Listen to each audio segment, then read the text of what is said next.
I rise in support of this extraordinarily important resolution written with my friend and colleague, Chairman McCall. 18 days ago, the State of Israel suffered the greatest mass murder perpetuated against the Jewish people since the Holocaust, when Hamas terrorists invaded Israel by land, by sea, and by air. Behaving just like ISIS, Hamas terrorists murdered and beheaded soldiers and civilians alike. Babies were shot and burned in their cribs and reduced to smoldering piles of ash. Babies. Children were murdered. Teenagers were murdered. Men and women were murdered. Elderly people, including Holocaust survivors, murdered. Hamas has also taken 200 of those who survived into Gaza as hostages, including unaccompanied children, Holocaust survivors, and many American citizens. Mr. Speaker, Hamas's attack was truly unprecedented.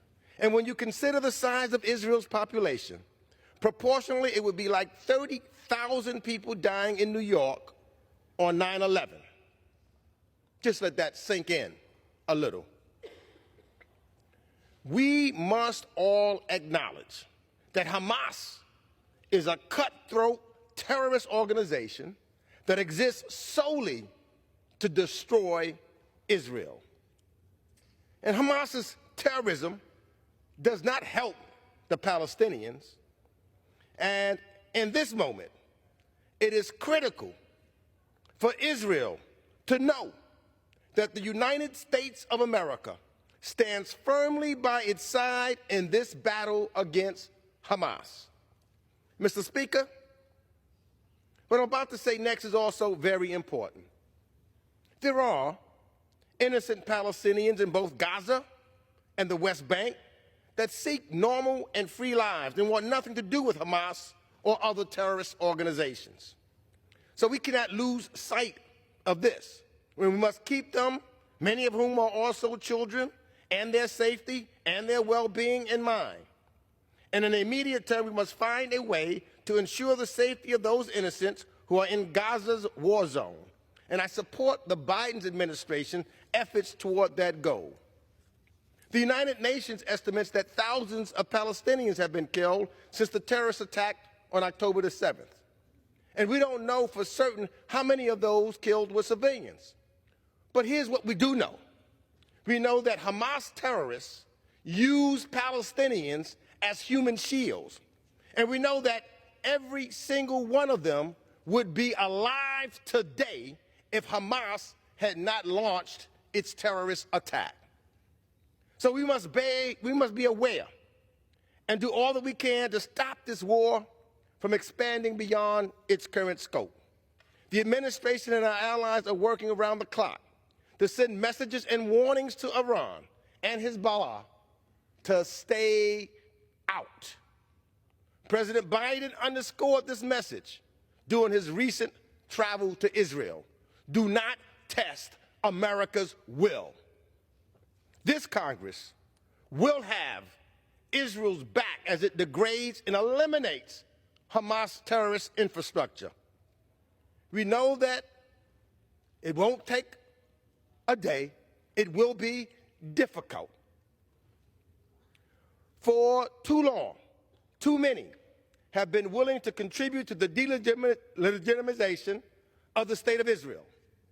It is deeply concerning that even global leaders are already whitewashing one of the worst terrorist attacks in history, while Hamas and its allies blanket cyberspace and with misinformation about this war.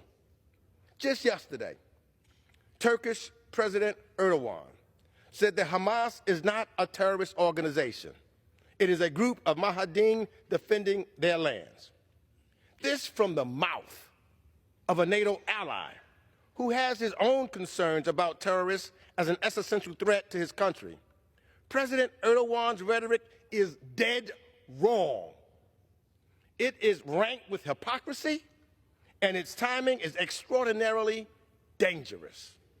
Mr. Speaker, the resolution before us is a bright spot of bipartisanship today, during a very difficult time in American politics. 425 members of this House of Representatives have co-sponsored this resolution. And so there's no question in my mind that it will pass overwhelmingly, Democrats and Republicans alike. And most importantly, the American people believe in the Jewish state and believe in its survival. In the days, weeks, and months ahead, I know the United States will continue to stand steadfastly with Israel to assure its defense and its long-term security. We will also, as President Biden has outlined, remain committed to ensuring that civilians in Gaza have access to safe areas and continue to have access to food, water, medical care, and other assistance without diversions by Hamas. We must also stay keenly focused on working to get United States citizens and their immediate family members to exit Gaza safely.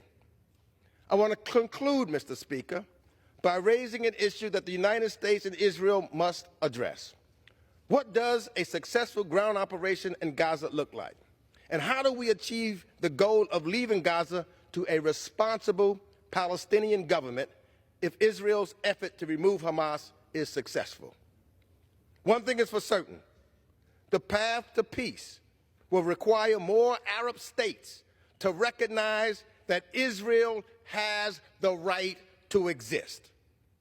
And that will hold firm and will make sure that we could have thereby a two-state solution.